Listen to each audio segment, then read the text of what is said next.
el versículo 12. Dice: y entró Jesús en el templo de Dios y echó fuera a todos los que vendían y compraban en el templo, y volcó las mesas de los cambistas y las sillas de los que vendían palomas.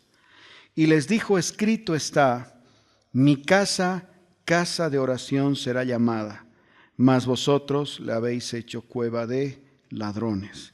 Y vinieron a él en el templo ciegos, cojos, y los sanó. Pero los principales sacerdotes y los escribas, viendo las maravillas que hacía y a los muchachos aclamando en el templo y diciendo: Hosana al Hijo de David, se indignaban y le dijeron: ¿oyes lo que estos dicen? Y Jesús les dijo: si nunca leísteis, de la boca de los niños y de los que maman perfeccionaste la alabanza. Y dejándolos, salió fuera de la ciudad a Betania y posó allí. Miren todos los elementos que hay en esta porción de la Escritura. Dice: Jesús entró al templo y echó fuera a todos aquellos que vendían y compraban. Volcó las mesas de los cambistas, las sillas de los que vendían palomas, y les dijo: escrito está, mi casa, casa de oración será llamada. Nosotros somos hoy día la habitación de la presencia de Dios, porque dice la palabra que el Espíritu Santo habita en nosotros. El Espíritu Santo mora. En el Espíritu Santo, bueno, hay como una inclusión del Padre, el Hijo, el Espíritu Santo morando en nuestros corazones. Nosotros somos casa de Dios. ¿Qué dice la palabra? Que mi casa es casa de oración será llamada.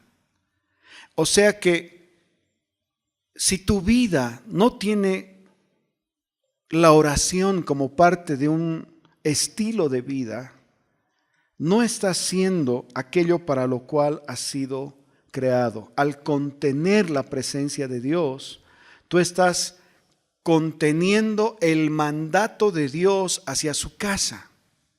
Y el mandato de Dios para tu casa es que seas una casa de oración. Si no tienes una vida de oración, hay un desorden en tu vida, que necesitas alinearlo con Dios, que necesitas alinear con la palabra de Dios. Y la palabra de Dios dice: mi casa, casa de oración será llamada. Ahora, ¿por qué puede venir un no estar alineados con esta palabra en nuestras vidas, siendo que dice que somos casa de oración? Por lo primero que dice adelante. Cuando Jesús entró al templo, dice: echó afuera a todos los que vendían y compraban en el templo, y volcó las mesas de los cambistas y las sillas de los que vendían palomas. Porque puede ser que tu vida esté en desorden y que tu vida se haya convertido en el negocio de comprar y vender. ¿Qué es comprar y vender? Es lo que hacen todos los días el sistema de este mundo, el sistema económico de este mundo que controla todas las cosas hoy en día. ¿Qué es comprar y vender? Posiblemente porque tu vida está distraída con los afanes del mundo. Estás distraído con comprar, estás distraído con vender, estás distraído con las cosas que tienes que hacer. Entonces, ¿qué es lo que hace lo primero el Señor Jesús antes de revelar esta palabra que debería alinear tu vida en oración? Es poner en orden tu casa. El Señor entró y puso en orden su casa. ¿Y cuál fue ese orden? Voltear mesas y como voltear mesas, recriminar a los que estaban haciendo comercio. Poner en orden tu vida, entonces, es alinear tu vida a las cosas de Dios, dejar a un lado todo aquello que te produce un afán y te aleja de una vida de oración y de comunión con Dios. Si estás cambiando el orden y estás declarando que eres casa de Dios, pero tu vida vive en este comercio, en este desorden, no puedes contener el mandato de Dios para tu vida. No puedes contener una vida delante de Dios, porque las distracciones del mundo ahogan tu vida, asfixian tu vida, y finalmente puedes quedar como lejos de esa vida. ¿Por qué? Porque bueno, hay principios que debemos cumplir, hay principios en los que nos debemos mover. Entonces, para hacer esa casa de oración necesitamos ese pueblo que es capaz primero de ordenar su casa. ¿Qué es ordenar tu casa? Para ser claros. No voy a dar nombre, pero estábamos con un hermano, nos propusimos unas metas de alcanzar ciertos objetivos en Dios en cuanto a la lectura de la palabra y todo eso. Llegado el momento, cuando estábamos ya cuando nos juntamos, este hermano me dice: hermano, estoy sorprendido conmigo mismo. Porque a pesar de que yo estaba propuesto en hacer ciertas cosas, nunca, no pude. Tenía un afán, tenía que ir a trabajar, estaba cansado. 1000 cosas, dice, se han aparecido en mi vida, pero no he podido alinearme al compromiso de lo que tenía que hacer. Entonces nosotros tenemos que ser intencionales con esto. ¿Qué quiere decir? Que nos ponemos un horario, decir: Señor, yo necesito ser esa casa de oración y mi horario va a ser, no sé, de 3 a 4 de la mañana, porque a esa hora te despiertas y a esa hora estás tranquilo. Está bien. O mi horario va a ser de 12 del mediodía a 1. Está bien, el momento que sea más cómodo para ti, pero tienes que ser intencional. Así como el Señor Jesús, cuando entró al templo, Él no sugirió el orden en la casa. Él tomó las cosas con violencia. Empezó a volcar, empezó a retirar. En otra parte, en Juan, dice que Él... vamos a Juan, capítulo 2. Van a ver la intencionalidad del Señor. En Juan capítulo 2, el versículo 13 dice: estaba cerca la Pascua de los judíos, y subió Jesús a Jerusalén, y halló en el templo a los que vendían bueyes, ovejas, palomas, y a los cambistas allí sentados. Y haciendo un azote de cuerdas, echó fuera del templo a todos, y a las ovejas y bueyes esparció las monedas de los cambistas, volcó las mesas, y dijo a los que vendían palomas: quiten de aquí esto y no hagan de la casa de mi padre una casa de mercado. ¿Qué dice? Que él tomó algo, o sea, él estaba siendo intencional con esta situación.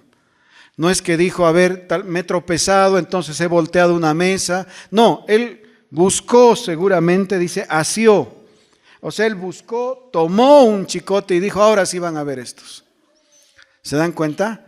Ahora sí, y seguramente empezó a usar pues el látigo. No va a ser un chicote para amarrárselo y luego entrar a empujar. Entonces hubo violencia, hubo intención.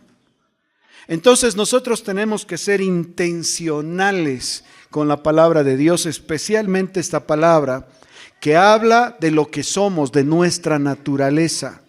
Contenemos la presencia de Dios, no sé cómo lo hacemos, porque el Señor es eterno, no tiene principio y fin, pero decide en una medida reposar y depositarse en este vaso.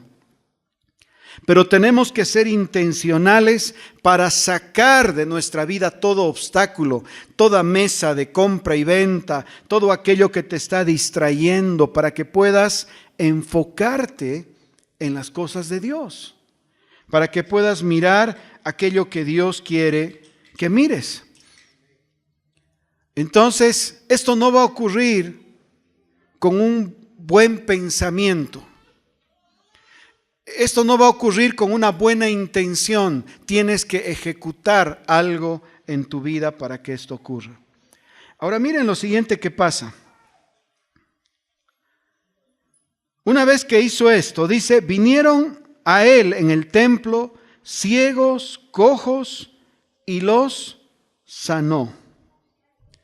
¿Qué es lo que pasa entonces? Cuando él fue intencional, limpió la casa, decretó sobre la casa, habló sobre la casa, cuál era su función, que era una casa de oración, ¿qué es lo que desató ese orden y esa palabra? Dice que desató que los ciegos, los cojos, los enfermos eran sanados. Entonces, ¿quieres ver el favor de Dios en tu vida? ¿Quieres ver el fluir de Dios en tu vida? Necesitas ser intencional poniendo en orden tu casa.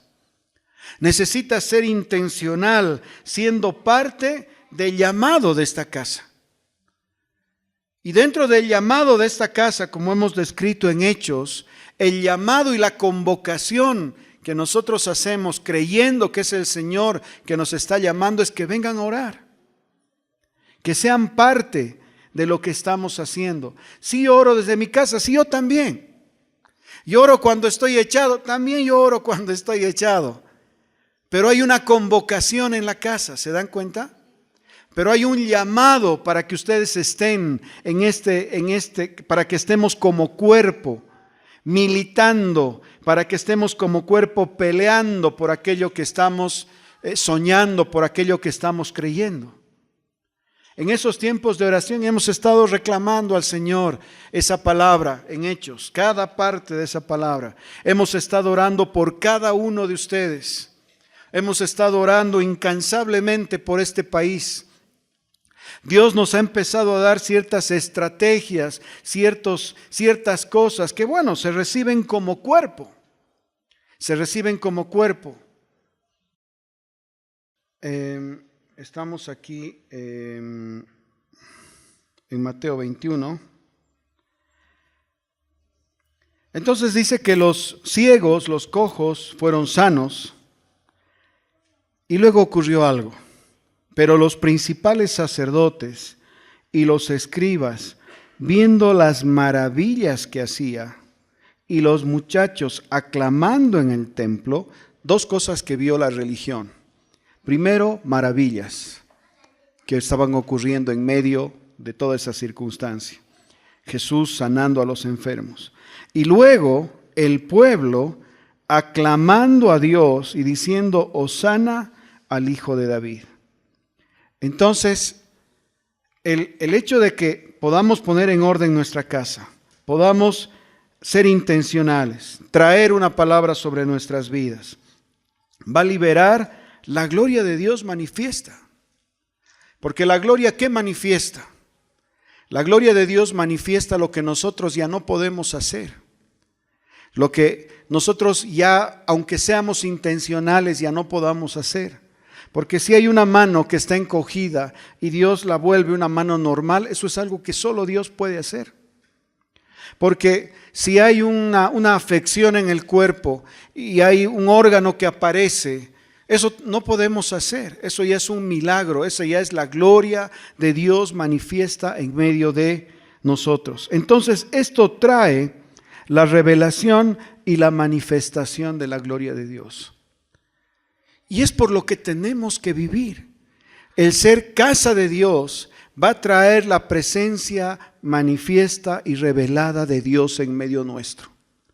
Dios, como dice su palabra, a través de la unción desata en nuestras vidas dones y ministerios. Pero ¿para qué son desatados esos dones y ministerios? Para servir al cuerpo, para que pueda el cuerpo, a través de esos dones y ministerios, pueda quedar completamente ordenado y limpio y pueda traer la revelación de esa gloria. ¿Qué es, por ejemplo, un don de sanidad? Es para traer un equilibrio en tu cuerpo natural. ¿Para qué? Porque has entrado en un orden de Dios. Y ese orden, ¿qué es lo que está trayendo? Está trayendo que ahora tú puedas ser la casa de oración que Dios quiso, que Dios soñó con cada uno de nosotros.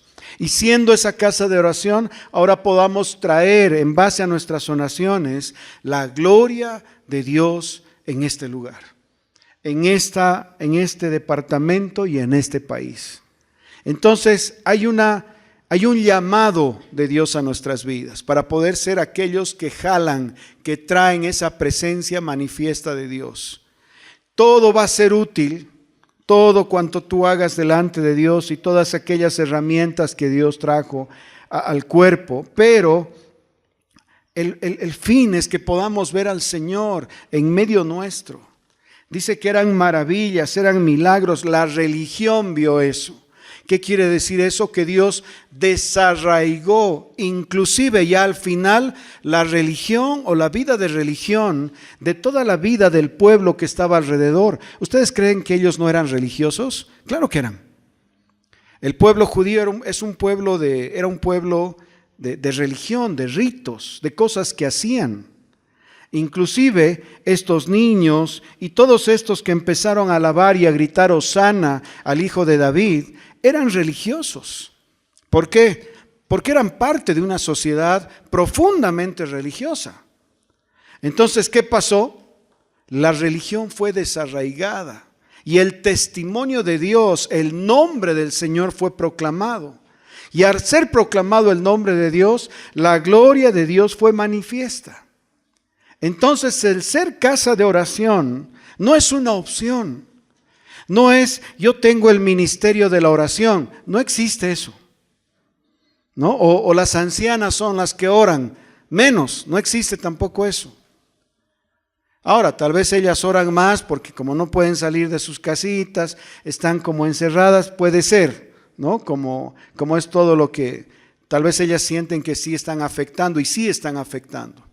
Pero el llamado a ser casa de oración es el llamado que tienen desde los niños hasta los ancianos. Y estaba en el punto, cuando la iglesia hace una convocación, es porque estamos creyendo que Dios está despertando algo en nosotros y que tenemos que ser parte de ese algo. Si tú no estás en cualquier horario, el que sea más cómodo para ti, si tú no estás, entonces algo estás perdiendo de Dios en ti. Porque es una convocación para orar como cuerpo, para estar juntos, pidiendo al Señor por algo, pidiendo al Señor por esa revelación y esa manifestación de su gloria en este lugar y en tu vida.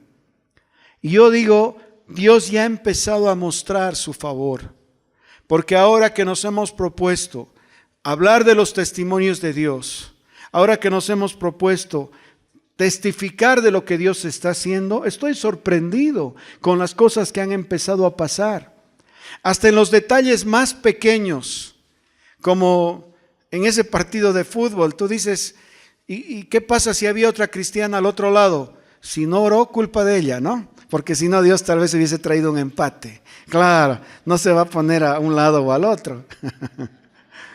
En todo caso, hubo alguien que sí aceptó el desafío.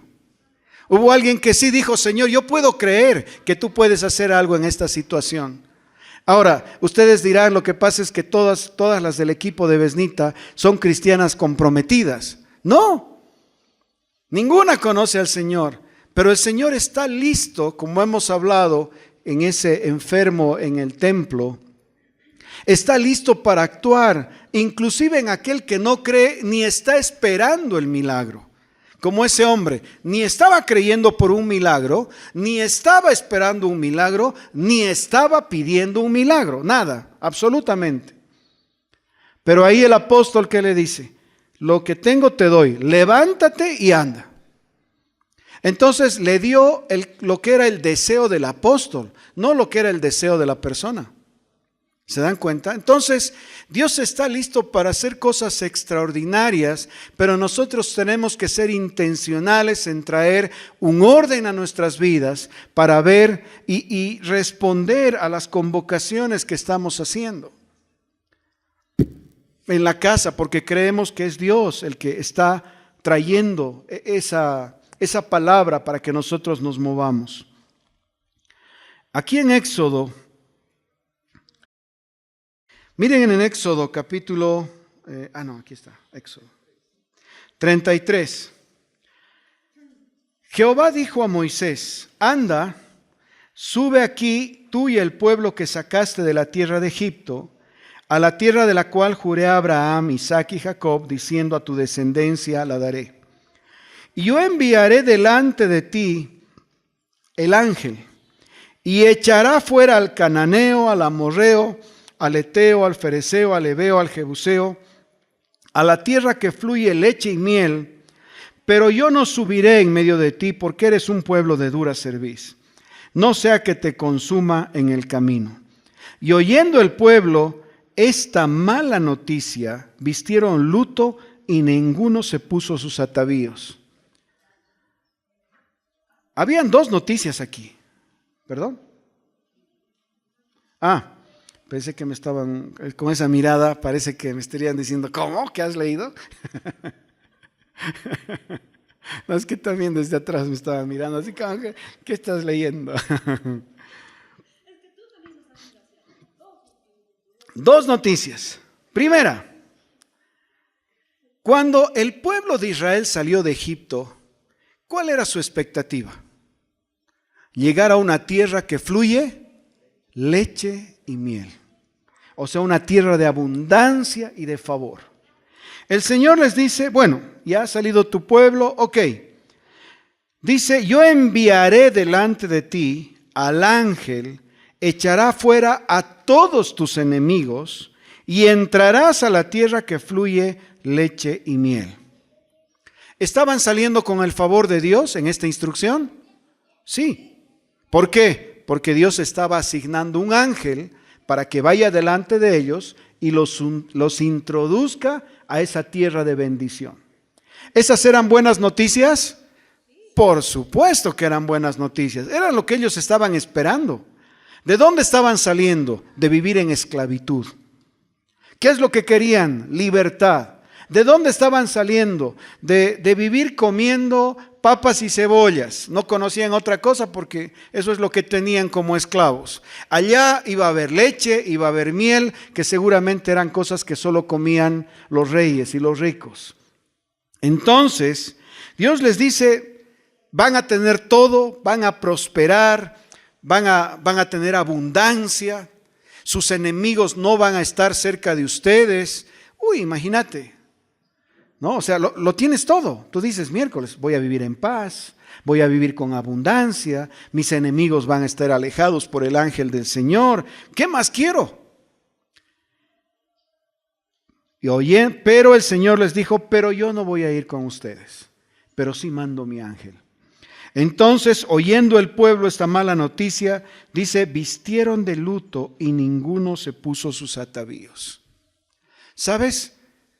En esta vida cristiana, tú puedes escoger vivir de dos formas, con la bendición y el favor de Dios, pero sin la gloria manifiesta de Dios en tu vida. Sí, miren, tenían al ángel de Dios que les iba a dar favor, les iba a dar prosperidad, les iba a entregar sus bienes, sus tierras. ¿Qué escogió este pueblo que no tenía la vida que ustedes tienen, la vida del Espíritu en sus corazones? Dijeron, nos ponemos de luto por esta mala noticia en este tiempo para nosotros. Señor, sin ti no queremos. Ahora miren en Éxodo el capítulo 33, el versículo 11.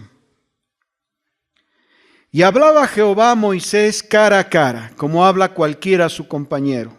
Y él volvía al campamento, pero el joven Josué, hijo de Nun, su servidor, nunca se apartaba en medio del tabernáculo.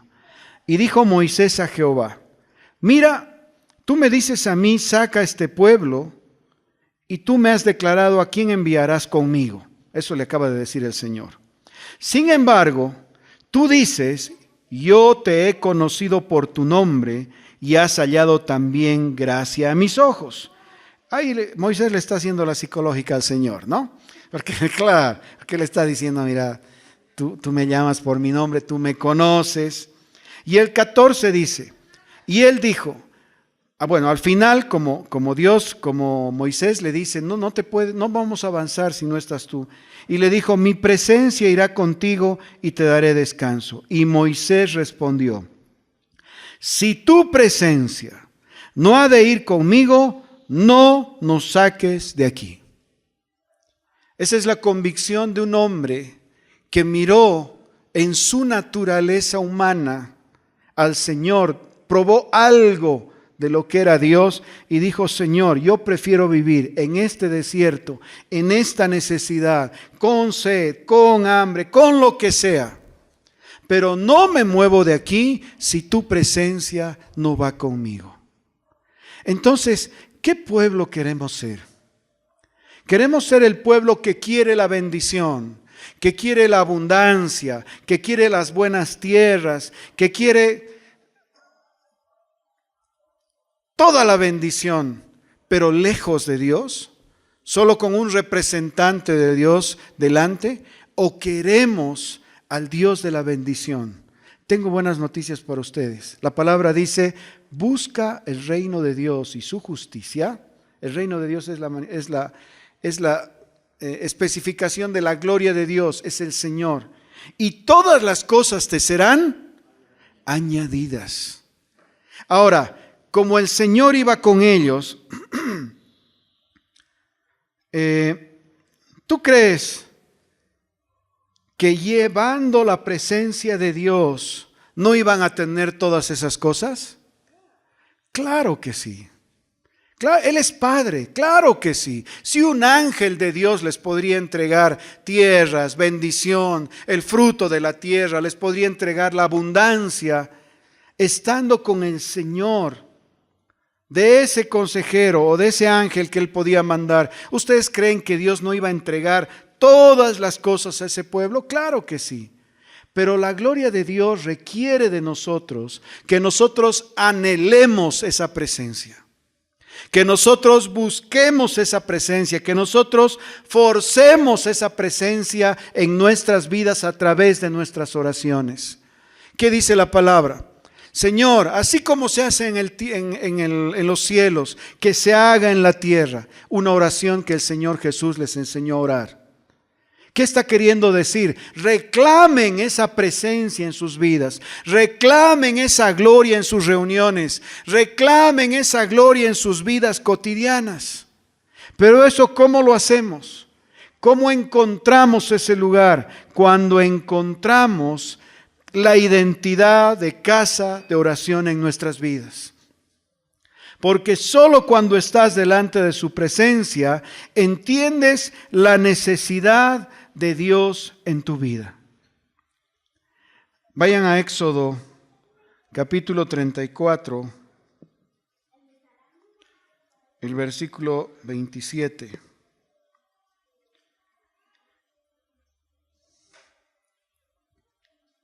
Jehová dijo a Moisés: escribe estas palabras. Miren, el Señor ya había aceptado ir con ellos. Y aquí Jehová dijo a Moisés, está hablando el Señor con Moisés, conforme a las palabras que he hecho pacto contigo, el 28. Y él estuvo allí con Jehová 40 días y 40 noches, no comió pan ni bebió agua, y escribió en las tablas del pacto de los 10 mandamientos. El 29. Y aconteció que descendiendo Moisés del monte Sinaí con las 2 tablas del testimonio en su mano, al descender del monte no sabía Moisés que la piel de su rostro resplandecía después que hubo hablado con Dios. Y el 30. Y Aarón y todos los hijos de Israel miraron a Moisés, y he aquí la piel de su rostro era resplandeciente, y tuvieron miedo de acercarse a él. ¿Qué es lo que había pasado? El escoger la gloria de Dios trajo una nueva presencia, una nueva dimensión, un nuevo nivel, no sé, una nueva altura, una nueva estatura en Dios. Ahora que estaban en su presencia, ahora que habían escogido al que es dueño de la gloria, al que es la gloria misma, ellos fueron como ascendidos a un nuevo nivel de estar en su presencia. Resplandecía esa gloria a través de ellos. Saben, nosotros hemos sido llamados a lo mismo. ¿Por qué? Porque nosotros estamos ante ese Señor y ante ese Rey en nuestras vidas. Porque Él habita en nuestros corazones.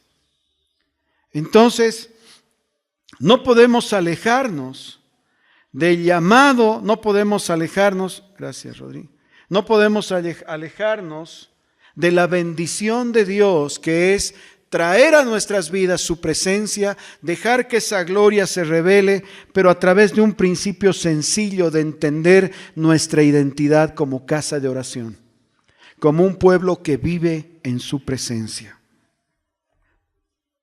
Proverbios 10:22. Miren esta bendición.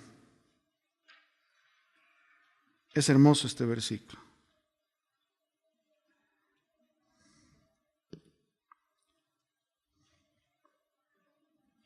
Proverbios 10:22.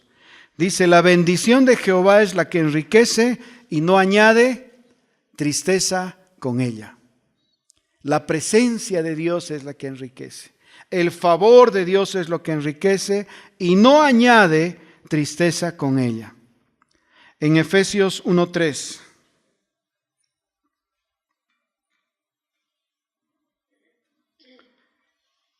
Bendito sea el Dios y Padre de nuestro Señor Jesucristo, que nos bendijo con toda bendición espiritual en los lugares celestiales en Cristo. Los lugares celestiales en Cristo son todo lugar donde Él tiene que ver. Todo lugar donde Él es el centro, todo lugar donde Él es reconocido, todo lugar donde Él es honrado y alabado. Y lo hacemos a través de reconocer nuestra identidad en Él. En número 6, el versículo 23, el 24, hay una bendición. Dice: Jehová te bendiga y te guarde. Jehová haga resplandecer su rostro sobre ti y tenga de ti misericordia. Jehová alce sobre ti su rostro y ponga en ti paz. Y pondrán mi nombre sobre los hijos de Israel y yo los bendeciré. Ahora, esta bendición, ¿para quién era? El 23. Habla a Aarón y a sus hijos y diles: así bendeciréis a los hijos de Israel. ¿Cuál era la bendición? Jehová haga resplandecer su rostro sobre ti. El Señor alce sobre ti su rostro y ponga en ti paz. Jehová te bendiga y te guarde. Todo tiene que ver con que el Señor quiere hacer resplandecer su gloria en cada uno de nosotros. Pero el resplandecer de su gloria va a venir, así como hemos visto en el proceso del Señor Jesús en el templo, cuando ordenemos nuestras vidas y pongamos las prioridades en orden. Nuestra vida de oración responda al llamado y a la identidad que tenemos en Dios. Somos casa y casa de oración. Mi casa será llamada casa de oración. Y para terminar, en Mateo, el capítulo 7, el 7 y el 8, dice: pidan y se os dará. Busquen y hallaréis. Llamen y se os abrirá. Porque todo aquel que pide, recibe. Y el que busca, halla. Y al que llama, se le abrirá. Todo esto es un momento de oración. Pedir, buscar, llamar. ¿Cuándo haces eso? Cuando estás delante de Dios. ¿Y cuál es la promesa? Se te dará. Se te entregará. Entonces la gloria no es algo que está como conservado solo para algunos, para los pastores o los apóstoles o los profetas. No, está reservado para todo aquel que quiere responder al llamado de Dios, a la identidad que tenemos en Dios como casa de oración.